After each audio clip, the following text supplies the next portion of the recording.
Vamos continuar então a nossa correção. A gente já corrigiu, né, o primeiro texto, que era da princesa e da ervilha. Agora a gente vai ver os exercícios referente ao segundo texto do roteiro 1, que é o trechinho aí do conto de João e Maria.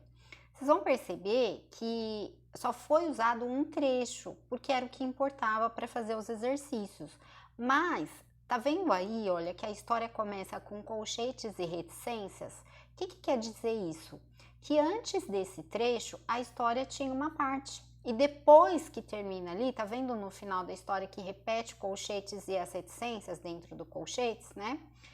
Que esses 3 pontinhos, quer dizer que a história também tem continuação, mas pra gente aqui só importou esse trechinho, tá? Então a gente vai ler junto, vamos analisando. Vai ter um exercício aí que vai pedir para você pintar de azul o que é fala de narrador, tá? Então o narrador é aquele que está contando a história. Então o que eu vou fazer? A hora que eu for lendo, a gente já vai vendo o que é fala de narrador, o que é fala de personagem. Quando eu indicar fala de narrador, é que teria que pintar de azul, tá bom? Então começa assim: ó, que agonia para a pobre Maria, ter de pegar água para cozinhar o próprio irmão.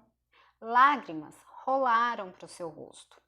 Então quem está dizendo isso? Não é o narrador que está contando a história? Então aí esse trechinho já poderia pintar de azul, tá? Por favor, meu bom Deus, ajude-nos. Se tivéssemos sido devorados pelas feras da floresta, pelo menos teriam morrido juntos. Aí quem tá falando provavelmente é a Maria, que é uma das personagens. Como é que a gente sabe disso? Porque tem travessão. Para indicar a fala de personagem, a gente usa travessão, tá? Depois, deixe de lamentações, protestou a velha. Elas não servem para nada. Quem disse isso? Olha, deixe de reclamações, de lamentações. Foi a velha, então é fala de personagem. Agora, quando tá assim, olha, protestou a velha, quem que disse isso? Protestou a velha, não é o narrador? Então pode pintar de azul aí, protestou a velha. Elas não servem para nada. Quem que disse isso? A velha.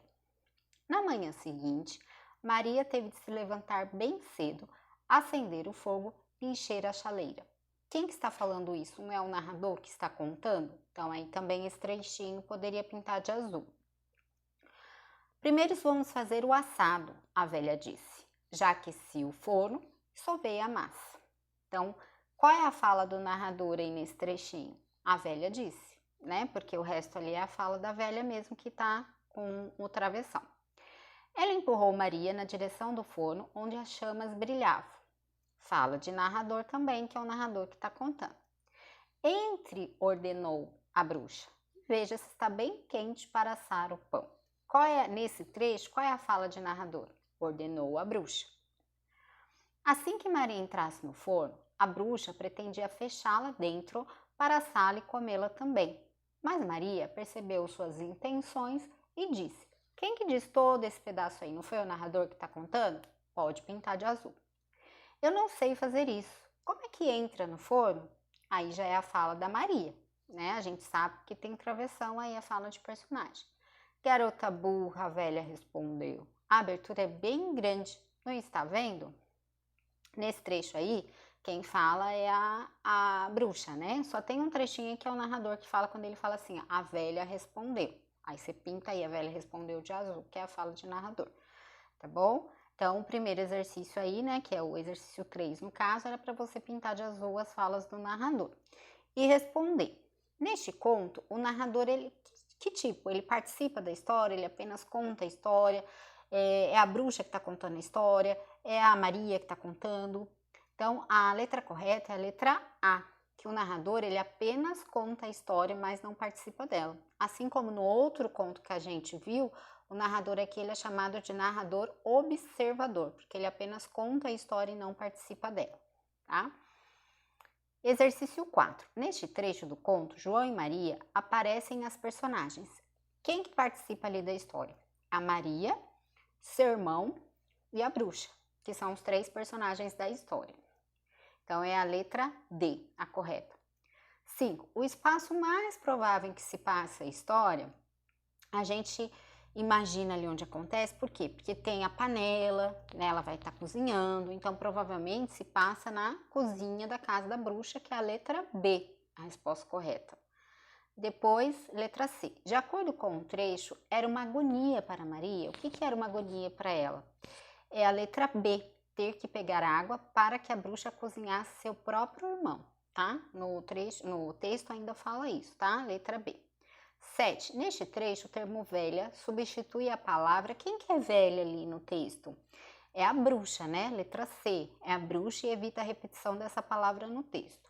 Olha só, principalmente quando a gente estiver no presencial e vocês forem fazer texto, eu vou falar muito isso, porque é muito comum a hora que a gente está escrevendo, a gente ficar repetindo muitas vezes a mesma palavra sem perceber, e aí o texto fica repetitivo. Então, às vezes, a gente usa uma palavra para substituir outra para não ficar tão repetitivo. Então, ao invés de ficar falando toda hora bruxa, bruxa, bruxa, aí usou a palavra velha. Uma hora fala bruxa, outra hora fala velha, para se referir à mesma pessoa, para evitar usar uma palavra só e ficar muito repetitivo o texto, tá? Então, aí a resposta correta é bruxa e evita a repetição da palavra bruxa toda hora. Agora leia outro trecho do conto de fadas João e Maria e observando as partes destacadas, né? Aí tem lá em negrito, né? Algumas partes.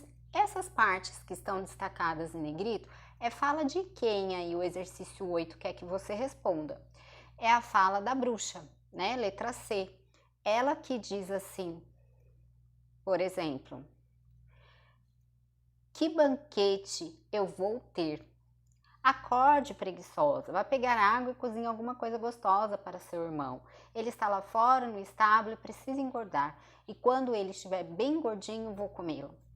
João, põe o dedo para fora para eu ver se você já engordou. Então, todos esses trechinhos que estão em negrito, que estão destacados aí, é a fala da bruxa, tá? Vocês percebam que aí é um outro trechinho, né, de uma outra adaptação, porque um conto de fada ele tem várias versões, né? Até às vezes eu procuro uma história no YouTube para mostrar para vocês. No YouTube mesmo você tem várias versões, né? Muda um pouquinho, uma coisa ou outra, mas o enredo da história permanece o mesmo, que é o menino, né? A velha que quer comer os irmãos, que deixa os irmãos gordinhos, né? Que é uma bruxa má, enfim. Então o enredo ali é o mesmo, mas a versão ela vai mudando, né? Então aqui é uma outra versão. Depois, o 9. Leia os trechos a seguir e assinale aquele que representa a situação inicial do conto, né? Aí a resposta correta é a letra D, que começa assim: era uma vez uma pobre viúva que tinha apenas um filho.